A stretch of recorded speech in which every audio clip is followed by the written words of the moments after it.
The third time in 52 years. In the last 52 years, silver has only done this 2 times. And now, January 2026. What you're watching right now has only happened twice in modern financial history. Not 3 times, not 5 times, twice. Both previous occurrences led to outcomes so dramatically different. One created generational wealth, and the other trapped investors for half a decade. Same setup, completely different endings. And right now, in January 2026, we are living through the third occurrence in real time. Most people have no idea. Most analysts focus on daily volatility, the dollar index, Fed policy, and China data. They are focused on the noise. Almost no one is zooming out far enough to see the historical structure forming underneath this rally. But structure is what matters. Because structure determines what comes next. Silver just gained 65% in a single month. Let that sink in. 65% in 1 month. That does not happen in normal markets. That does not happen in steady bull trends. That is parabolic behavior. That is rocket ship price acceleration. That is the kind of move that shows up once or twice in a generation. And here's the part that should make you sit up straight.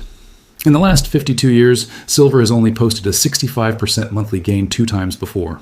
February 1974, December 1979. That is it. And both times, what followed defined the next several years of the silver market. This is not random volatility. This is a statistical anomaly. When something only happens twice in half a century and it is happening again right now, you pay attention. Because rare setups lead to rare outcomes. Now let me explain why this is so important. When a market goes parabolic, it bends upward like a curve, like a parabola.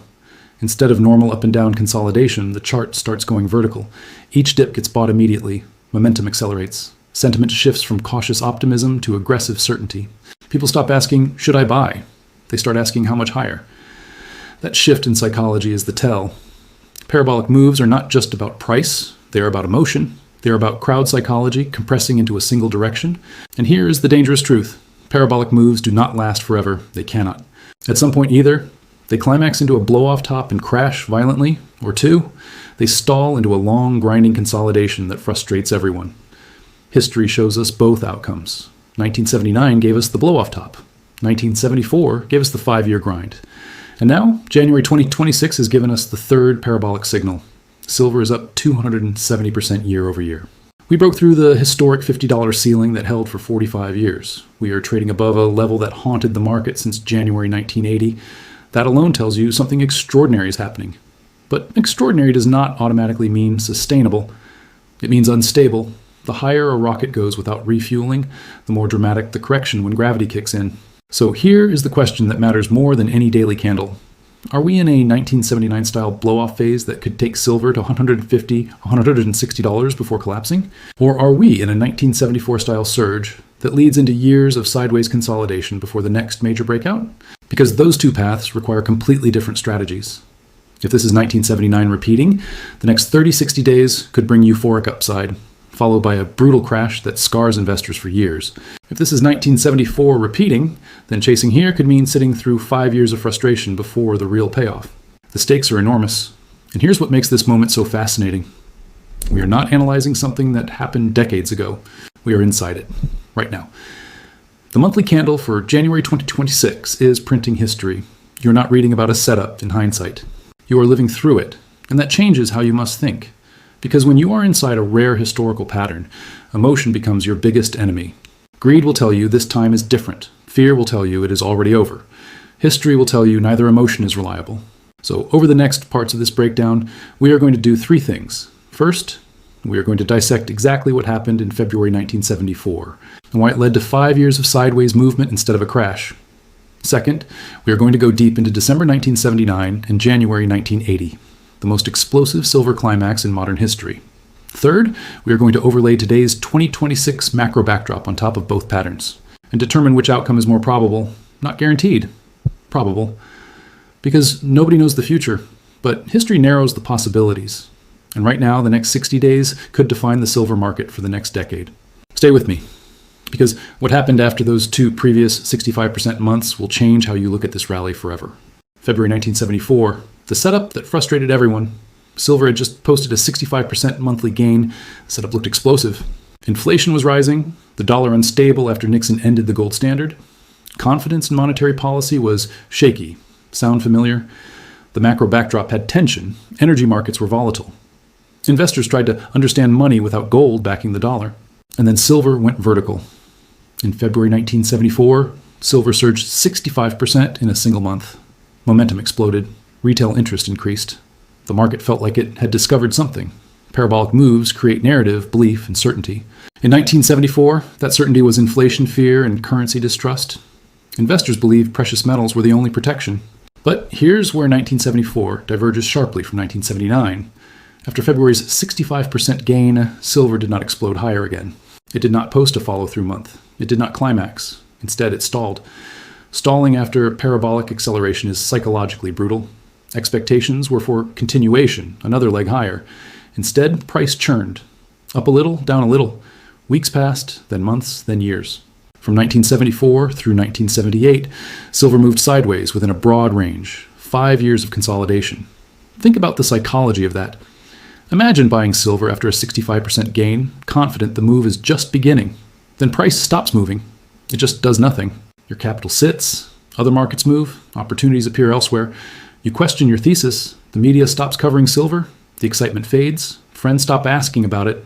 It becomes boring, and boredom is more dangerous than fear. Fear causes panic selling. Boredom causes slow erosion of conviction. Many investors exited silver not because they were scared, but tired. 5 years of sideways movement tests patience more than a crash. Crashes feel dramatic. Consolidation feels meaningless. Here's what makes 1974 fascinating. The consolidation built pressure. Each year, silver failed to break out. Positions weakened. Weak hands exited. Strong hands accumulated quietly. The structure tightened.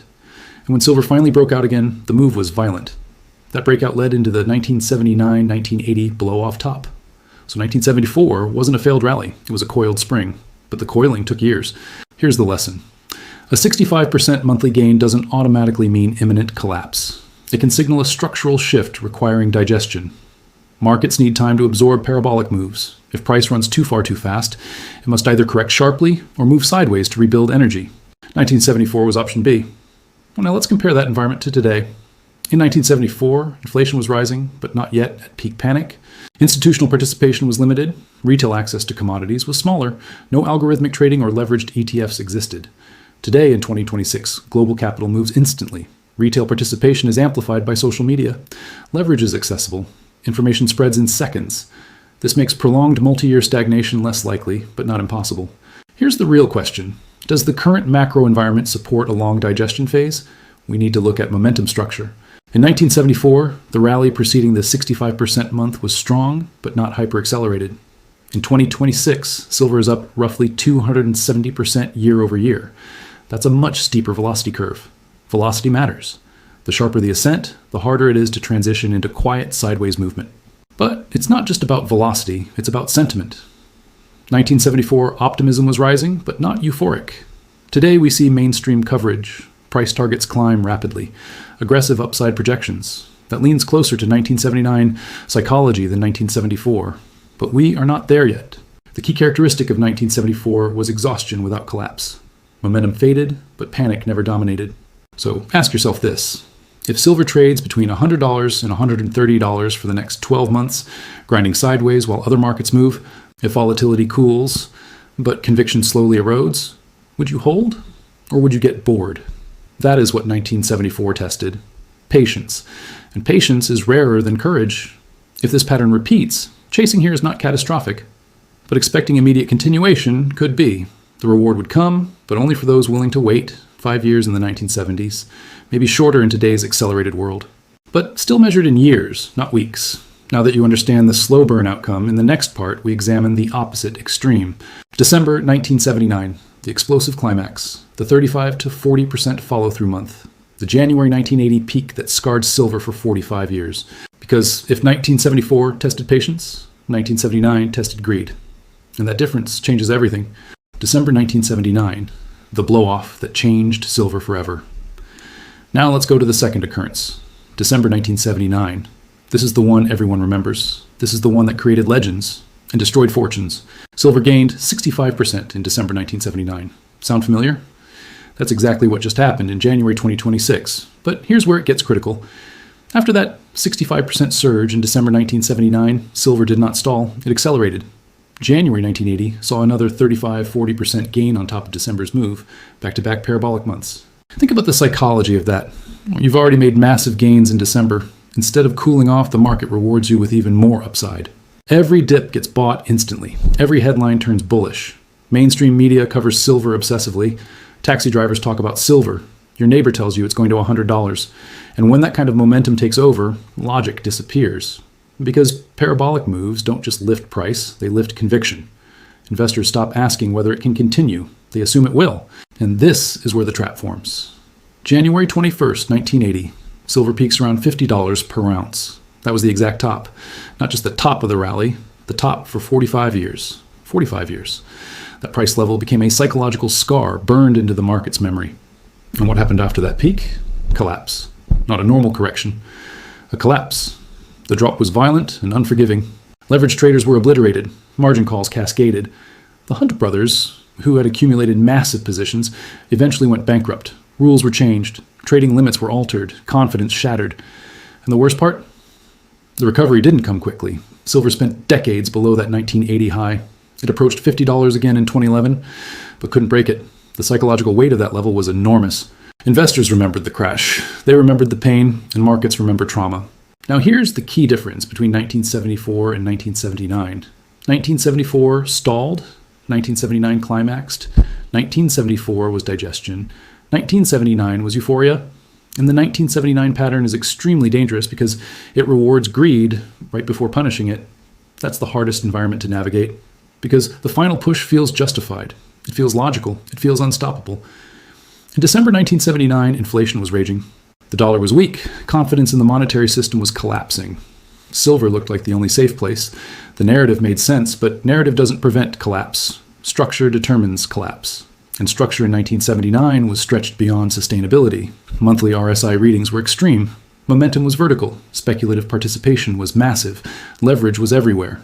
It was the definition of overextended. Now let's overlay that on today. January 2026, 65% monthly gain. Roughly 270% year-over-year increase. Breakout above a 45-year resistance level. Increasing retail participation. Aggressive price target circulating. That is not mild momentum. That is extreme momentum. And here's the uncomfortable truth. Extreme momentum tends to end in one of two ways. Gradual fade or violent climax. 1979 gave us the violent climax. Now let's do the math. If January 2026 mirrors December 1979, and February 2026 mirrors January 1980, then silver could see another 35-40% surge from current levels.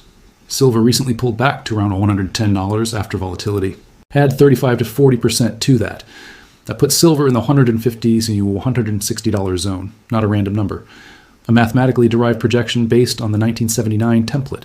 Now imagine that scenario. Silver hits $150. Monthly RSI is screaming overbought. Media coverage explodes. Social feeds fill with $200 projections. Everyone feels like a genius, and that is exactly when tops form, not when people are scared, when they are euphoric. The 1979 blow-off top didn't feel dangerous at the time. It felt like confirmation. And that's what makes it lethal. Because when price is rising fastest, risk is highest. The final phase of parabolic moves is the most profitable and the most fragile. One shift in momentum, one structural imbalance, one liquidity event, and the drop erases months of gains in weeks. Now here's something critical. I'm not saying 2026 must repeat 1979. History rhymes. It does not copy perfectly. But the velocity of this move, the breakout above 45-year resistance, the scale of the monthly gain, these factors lean closer to 1979 psychology than 1974 psychology. 1974 was powerful. 1979 was explosive, and January 2026 feels explosive. But here's what separates disciplined investors from emotional ones. You don't predict tops with certainty. You prepare for them with probability. If silver approaches 150, 160 in the coming weeks, that is the zone to watch carefully. Not panic sell, not short blindly, but manage risk, scale out gradually, lock in gains, protect capital, because blow-off tops punish hesitation. Now here's the bigger takeaway. 1979 created generational wealth for those who exited near the peak, and generational pain for those who bought it. Same move, different outcomes. The difference wasn't intelligence, it was discipline. And discipline is hardest when price is going vertical. So here we are. January 2026, third time in 52 years. 2 historical templates, 1 slow consolidation, 1 explosive climax. In the next part, we're going to compare today's macro environment directly against 1974 and 1979. Inflation, dollar strength, retail participation, institutional positioning, and determine which template 2026 resembles more closely. Because the next 60 days may not just decide this rally, they may define the next decade. 2026 versus 1974 versus 1979. Which environment are we actually in? Now we need to strip emotion out of this and compare environments, because patterns don't repeat based on hope. They repeat based on structure. So let's ask the only question that matters. Does 2026 look more like 1974 or 1979? Start with inflation. In 1974, inflation was rising, but not yet psychologically out of control. It was disruptive, but the panic phase had not peaked. There was concern, yes, but not hysteria. In 1979, inflation was raging, double digits. Confidence in the dollar was collapsing. People were desperate for hard assets. It felt systemic. Now look at 2026. Inflation has cooled from peak levels, but structural pressures remain. Debt levels are extreme. Interest payments are massive. Currency confidence globally is fractured. Central banks are diversifying reserves aggressively. We are not in 1974's early-stage inflation concern. We are closer to late-stage monetary instability psychology. Now let's talk velocity. In 1974, the 65% month came during a strong but not hyper-accelerated uptrend. In 1979, the 65% month came during a move that had already gone vertical. Today, silver is up roughly 270% year over year. That is not gradual appreciation. That is acceleration. Acceleration favors climax behavior, not digestion. Now examine participation. 1974 had limited retail access to commodities, no instant trading apps, no derivatives explosion, no algorithmic amplification. 1979 had widespread retail enthusiasm. People were speculating aggressively. Silver was a mainstream conversation. 2026, participation is global and instantaneous. Retail flows are amplified by social media. Leverage is accessible. Options activity is massive. Information spreads in seconds. That environment creates faster extremes, which again leans toward 1979-style blow-off rather than 1974-style slow grind. But there's a counterpoint. 1979 involved concentrated accumulation by the Hunt brothers. That concentrated positioning helped fuel the spike and the collapse. Today, accumulation is broader. Central banks, sovereign funds, institutional buyers, retail investors. There is no single manipulative force driving this move. That makes the structure more distributed. And distributed markets can sometimes digest gains more smoothly. So we have mixed signals. Velocity and sentiment resemble 1979. Structural distribution resembles something more modern. Now let's talk technical structure. Breaking a 45-year resistance level is not a small event. Silver just cleared a price ceiling that held since 1980. That breakout alone suggests a secular shift. When multi-decade resistance breaks, markets rarely reverse permanently right away. They usually retest, they consolidate, they build a base above the breakout. That argues slightly for 1974-style digestion, but here's the tension. If price now accelerates another 35-40% rapidly, the breakout becomes stretched. Breakouts that stretch too far too fast often reverse sharply. So the next 30-60 days matter enormously. If silver pushes into the $150, $160 zone quickly, that increases blow-off probability. If silver stalls below $130 and chops for months, consolidation probability rises. Now let's add psychology. In 1979, media euphoria peaked before the crash. In 2026, we are seeing growing enthusiasm, but not yet mania. That's important. True blow-off tops require universal confidence. We are not there yet, but we are closer to it than we were 6 months ago. So where does that leave us? 2286 contains elements of both 1974 and 1979. Acceleration and breakout lean toward 1979. Structural support and distributed accumulation lean toward 1974, which means this is not binary, it is conditional. The next move decides the template. If February produces another explosive month, history tilts toward 1979. If momentum cools and price consolidates, history tilts toward 1974. This is why prediction is dangerous. Preparation is smarter. And in the next part, we're going to talk about exactly how to prepare for both outcomes, without being emotionally hijacked by either one. The 60-day window that could change everything. Now, let's focus on the most important part of this entire analysis. The next 60 days. Not the next 5 years, not the next decade, the next 2 months. Because when rare historical patterns appear, the confirmation phase happens quickly. Either momentum accelerates or it cools. There is no 5-year mystery period before the market tips its hand. If this is 1979 repeating, February and March 2026 will not be quiet. They will be explosive. Back-to-back momentum, new highs almost daily, sharp intraday volatility, retail euphoria building fast.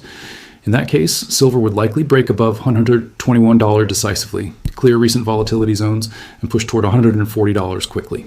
Once momentum pushes into the $150 or $160 range, conditions would become extremely stretched. Monthly RSI would be flashing overbought. Sentiment indicators would be extreme. Price would be far extended from long-term moving averages. That is blow-off territory. And blow-off tops do not announce themselves politely. They form during strength, they peak during celebration, they collapse during disbelief. Now flip the scenario. If this is 1974 repeating, we should see something very different. Instead of vertical continuation, we should see stall behavior, repeated tests of resistance without clean breakouts, volatility compressing, momentum fading slightly, volume cooling off. Price might oscillate between $100 and $130 for months. This would frustrate both bulls and bears. Bulls would expect continuation and not get it. Bears would expect collapse and not get it. That is digestion. And digestion rebuilds structural strength. The difference between the two paths will reveal itself fast. Parabolic continuation cannot hide. Consolidation cannot disguise itself as explosion. So what are the signals to watch? First, speed. If silver rallies 20% in a week again, acceleration is building. If rallies are smaller and pullbacks shallow, digestion is forming. Second, sentiment. If social media and mainstream coverage turn euphoric, price targets rising daily, that leans toward climax. If enthusiasm fades and attention drifts, that leans toward consolidation. Third, structure. Clean higher highs with expanding volume suggest blow-off behavior. Choppy overlapping candles suggest consolidation. Fourth, macro overlay. Dollar weakness combined with metals, strength favors. 1979 repetition. Stable dollar. Combined with metals, sideways favors. 1974 style pause. Now here's the psychological trap. If we get explosive upside, greed will convince you it never ends. If we get sideways movement, boredom will convince you it's over. Both reactions are dangerous because markets punish emotional extremes. The goal is not to guess correctly. The goal is to respond correctly. If price accelerates toward $150, $160, scaling out gradually protects gains. If price consolidates for months, accumulating patiently protects positioning. Both outcomes can be profitable, but only if you detach from emotion. The 60-day window matters because rare historical setups resolve quickly. They do not linger in ambiguity forever. Either the market confirms the blow-off template, or it confirms the digestion template. And once confirmation happens, positioning becomes clearer. This is not about predicting the exact top. It is about recognizing the structure forming before it traps you. In the next part, we're going to discuss risk management inside parabolic environments, because this is where most retail investors lose everything. And the mistake is always the same. They believe momentum protects them. It doesn't. Momentum exposes them. Let's talk about how to survive it. Why parabolic markets destroy most investors. Now we need to talk about the uncomfortable truth. Parabolic markets don't destroy beginners. They destroy confident people. Because beginners are cautious. Confident investors start increasing size. And that is where the damage begins. When silver moves 65% in a single month, your brain rewires itself. You stop thinking in percentages. You start thinking in inevitabilities. It always bounces. Every dip gets bought. This time is different. That's the psychological shift that happens before blow-off tops. And it is subtle. The danger is not the rally itself. The danger is what the rally convinces you to do. Let's break down what happens mechanically during parabolic phases. First, volatility expands, daily swings increase, 10% moves become normal, 15% intraday reversals become common. Second, leverage increases. Traders see easy gains. They add margin. They buy short-dated options. They increase position size. Because why not? It's working. Third, risk perception drops. People forget that parabolic trends eventually snap. They stop preparing for drawdowns. They stop defining exit plans. And then the break happens. Not gradually, not politely, violently. Here's what most people misunderstand about blow-off tops. The crash does not start with panic. It starts with hesitation. Price stalls. Momentum fades slightly. Volume shifts. Then comes the first sharp red candle. Most people dismiss it. Healthy pullback. Then comes the second. Then the third. Suddenly, support levels break. And this is where the cascade begins. Liquidations trigger liquidations. Stop losses stack, margin calls hit, and price falls faster than it rose. In 1980, silver dropped so fast after the peak that many traders couldn't exit at planned levels. Markets do not wait for you to decide. They move. Now here is the part that matters most for 2026. This rally has been fast, extremely fast, which means if a reversal happens, it will likely be fast too. Acceleration works both directions. The same velocity that takes silver to $150 can take it back to $100 in days. That is not bearish. That is structural reality. Now let's talk about survival. If you're trading silver in this environment, you must define three things. Your invalidation level. Where are you wrong? Your scale-out plan. At what prices do you reduce exposure? Your volatility tolerance. Can you emotionally handle a 30% drawdown without panicking? If you cannot answer those clearly, you are trading on hope. Hope is not a strategy. Now for physical holders, the equation is different. Physical metal is not meant for short-term timing. It is long-duration positioning. But even physical holders must understand psychology, because watching large drawdowns tests conviction. The mistake retail investors make in parabolic markets is this. They treat acceleration as safety. It's the opposite. Acceleration is instability. The faster the move, the less stable the structure. This does not mean sell everything. It does not mean panic. It means respect volatility. Parabolic phases are wealth accelerators for the prepared and wealth destroyers for the overconfident. In the next part, we're going to examine something even deeper. Not price, not charts, but crowd psychology. Because 1974 and 1979 were not just economic events. They were emotional events. And understanding the emotional phase we are in right now might be the most important signal of all. The crowd is the signal. And now we move into the most dangerous variable of all. Not inflation, not the dollar, not technical indicators, the crowd. Because silver's biggest moves in 1974 and 1979 were not just economic phenomena, they were emotional eruptions. And markets always peak emotionally before they peak structurally. Let's examine where we are in 2026. Right now, enthusiasm is rising, but it is not yet mania. There's excitement, there's confidence, there's bold price targets. But we have not reached universal belief, and that distinction matters. In 1979, the top formed when silver was everywhere. Magazine covers, evening news, dinner table conversations. Taxi drivers were giving price targets. That is not a joke. That is historical record. When everyone agrees on upside, upside runs out. Now look at today. Yes, silver is trending. Yes, social media is loud. Yes, influencers are making predictions. But walk outside and ask the average person about silver. Most will shrug. That tells you something important. We are not yet in terminal euphoria. But here's the trap. Mania does not announce itself early. It sneaks in quietly. It begins when dips stop feeling scary. It accelerates when volatility feels normal. It peaks when pullbacks feel impossible. And that is where we are drifting. The most subtle sign of developing mania is narrative certainty, when language shifts from maybe to inevitable, when $150 becomes conservative, when $200 becomes logical, when risk disappears from conversation. Pay attention to tone. In 1974, sentiment cooled after the 65% month. Excitement faded, the market digested. In 1979, sentiment intensified. Each rally convinced people more strongly that silver could only go higher. That is the difference between consolidation and climax. Now here's the deeper psychological layer. Humans extrapolate. If silver goes up 65% in a month, your brain assumes the next month will also be strong. It feels mathematical. It feels linear. But markets are nonlinear systems. They expand and contract emotionally. If February delivers another explosive month, watch how fast sentiment transforms. Watch how quickly skepticism disappears. Watch how price targets double. That is when you must become cautious. Not because price is high, but because certainty is high. Certainty is dangerous, doubt is healthy, and currently doubt still exists, which means we are not at a final emotional peak, but we are approaching a zone where emotion could tip. Here is a powerful rule. The more obvious the trade feels, the closer it is to ending. Right now, silver feels strong. It feels powerful. It feels validated. But it does not yet feel universally obvious. That's the difference between trend and climax. Now let's talk about your own psychology. Are you watching price constantly? Are you emotionally reacting to every swing? Are you imagining what profits will look like at $150? Those thoughts are natural, but they are signals. When you start mentally spending unrealized gains, you are entering emotional exposure. And emotional exposure leads to reactive decisions. The crowd will always overextend.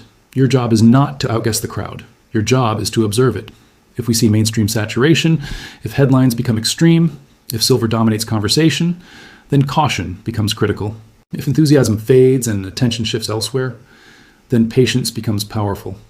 In the next part, we're going to connect this psychology to positioning, because understanding the crowd is one thing, positioning against it at the right moment is another, and that is where fortunes are either protected or surrendered. Positioning for both outcomes, without guessing the future. Now we get to the part that actually matters. Not prediction, but positioning. You don't need to guess if 2026 is 1974 or 1979. You need to survive both. That is the difference between gamblers and strategic investors. Let's start with the 1979 style scenario. If silver accelerates again, pushing above $121, breaking resistance with strength, running toward 140 or 160, you are entering blow-off territory. In that environment, the goal is not maximizing upside. It is protecting gains. Blow-off tops are deceptive. They feel strongest right before they break. If price moves toward $150, $160 quickly, scaling out gradually is rational. Not selling everything, not panicking, but reducing exposure. Take partial profits into strength. Rebalance risk. Convert volatility into realized gains. Because if history repeats 1980 behavior, the correction will not give polite exit opportunities. Now let's flip to the 1974 style scenario. If silver stalls, chopping between $100 and $130, if volatility compresses and momentum cools, that is not weakness, that is digestion. In that environment, patience wins. Accumulation on dips becomes logical. Dollar cost averaging becomes effective. Time becomes your ally. The key difference between the two scenarios is tempo. Acceleration demands defense. Consolidation rewards patience. Now here's the trap most investors fall into. They try to trade emotionally inside both environments. In acceleration, they get greedy. In consolidation, they get bored. Both reactions destroy performance. So let's define structure. If you're holding physical silver, your horizon should be years. Volatility is noise. The macro thesis remains intact. Central bank accumulation remains real. Structural deficits remain real. For physical holders, time smooths volatility. If you are trading silver, you must define volatility limits. Can you handle 20% swings? Can you handle 30% pullbacks? If not, your position size is too large. Position size determines emotional stability. Most people think risk management is about entry. It is about size. Now let's talk about downside parameters. If the market rejects $120 decisively and breaks back below $100 with heavy momentum, that increases consolidation probability. If panic selling pushes toward $70 in a worst-case scenario, that becomes structural accumulation territory. Notice something important. Even the bearish scenario does not erase the larger breakout. Above multi-decade resistance, that is critical context. The 45-year ceiling has been broken. That changes long-term structure. The question is not whether silver is in a secular shift. The question is whether we are in the climax phase of that shift. So how do you act rationally here? Simple framework. Do not chase vertical candles. Do not panic sell horizontal digestion. Scale risk with volatility. Keep capital for opportunity. Capital preservation is underrated during parabolic phases. The biggest opportunity often comes after the biggest shakeout. Now let's zoom out. You're not trying to win every swing. You're trying to compound intelligently. Parabolic markets are seductive. They promise fast wealth. But sustainable wealth comes from disciplined positioning, not emotional acceleration. The next move will clarify structure. But you do not need perfect foresight. You need adaptable positioning. In the next part, we are going to confront something even deeper. Not just positioning, but probability. Assigning realistic odds to historical templates. And decide which one 2026 most closely resembles. Assigning probabilities, not emotions. Now we step away from feelings and step into probability. Because markets do not care what we want to happen. They respond to structure, momentum, and positioning. So let's be rational. What are the real odds that 2026 becomes 1979 versus 1974? Start with momentum. Silver is up roughly 270% year over year. January alone delivered a 65% monthly gain. That level of acceleration historically aligns more with late-stage enthusiasm than early-stage digestion. Edge, 1979 template. Now examine macro structure. Global debt is extreme. Currency instability is real. Central banks are diversifying reserves. These are long-cycle dynamics, not short-term events. That suggests this is not a random spike. It is part of a structural shift. Edge, long-term bullish backdrop. But here's the nuance. Even within structural bull markets, parabolic phases can overshoot and correct violently. 1979 did not end the secular story of precious metals. It ended the parabolic phase. So what matters is timing, not thesis. Now examine sentiment. We are seeing rising enthusiasm, but not universal mania. Retail participation is strong, but not saturated. That slightly reduces immediate blow-off probability, but it does not eliminate it. If February accelerates sharply, sentiment could flip into mania quickly. Momentum creates belief. So where do probabilities sit? If we analyze structure objectively, continued acceleration toward $150, $160 in February, 55% probability. Multi-month consolidation between $100, $130, 35% probability. Deep retracement toward $70, $80, 10% probability. Notice something important. Even in the lower probability bearish case, the long-term breakout above 45-year resistance remains intact. That changes risk perception dramatically. And now let's confront the real question. What matters more, being right about direction or being prepared for volatility? Most investors obsess over prediction. Professionals obsess over preparation. If you are positioned assuming only upside, you are exposed. If you are positioned assuming only downside, you are paralyzed. The intelligent approach is conditional planning. If silver accelerates, scale risk. If silver consolidates, accumulate patiently. If silver crashes, deploy capital strategically. That framework removes emotional guessing. Here's the deeper truth. The market does not reward certainty. It rewards adaptability. In 1979, certainty destroyed investors. In 1974, impatience destroyed investors. In 2026, either extreme could hurt you. So assign probabilities, but do not anchor to them. Let price confirm. Let structure develop. Your job is not to predict the exact outcome. Your job is to survive and capitalize, regardless of which historical template unfolds. And in the final part, we're going to bring this all together and confront what this rare 52-year pattern means, not just for silver, but for your behavior as an investor in 2026. The decision that defines the decade. We started this analysis with one simple fact. In the last 52 years, silver has only posted a 65% monthly gain 2 times before January 2026. And now, 2 historical templates, 2 completely different outcomes. One led to a violent blow-off top when a 45-year ceiling. The other led to 5 years of frustrating consolidation before the next explosion. And right now, we are living inside the third occurrence. This is not noise. This is not random volatility. This is a structural moment. The next 60 days could determine whether silver enters a climactic acceleration toward $150, $160, or whether it enters a digestion phase that rebuilds strength for years. But here's the deeper lesson. This moment is not just about silver. It's about you. 1979 punished greed. 1974 punished impatience. 2026 will punish one of those again. If we accelerate and you refuse to scale risk, euphoria could trap you. If we consolidate and you give up out of boredom, impatience could cost you. The pattern is rare. The opportunity is real. But the emotional traps are even more real. Markets transfer wealth from the reactive to the prepared. From those who chase to those who plan. From those who need certainty to those who accept probability. You do not need to perfectly predict whether we get 1974 or 1979. You need a framework.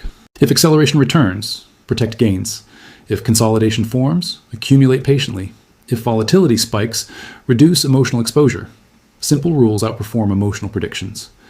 Remember something critical. The 45-year resistance level has already broken. That alone changes long-term structure. Even if we correct sharply, the secular shift remains intact. This is not about panic. It is about discipline. Silver has entered a historically rare phase. The question is not whether volatility comes. It will. The question is whether you will respond emotionally or strategically. Drop a comment below right now. Which template do you think 2026 follows? 1974 or 1979? I read every single comment, and I want to see how this community is thinking. And if this breakdown helped you see the market more clearly, hit the like button. It helps this analysis reach more people who need context instead of hype. If you're not subscribed yet, fix that now. The next 60 days are going to be critical, and I will be tracking every structural shift as it unfolds. Stay rational, stay prepared, and remember, rare patterns define decades. This is the hidden economy, because the real story is never on the surface.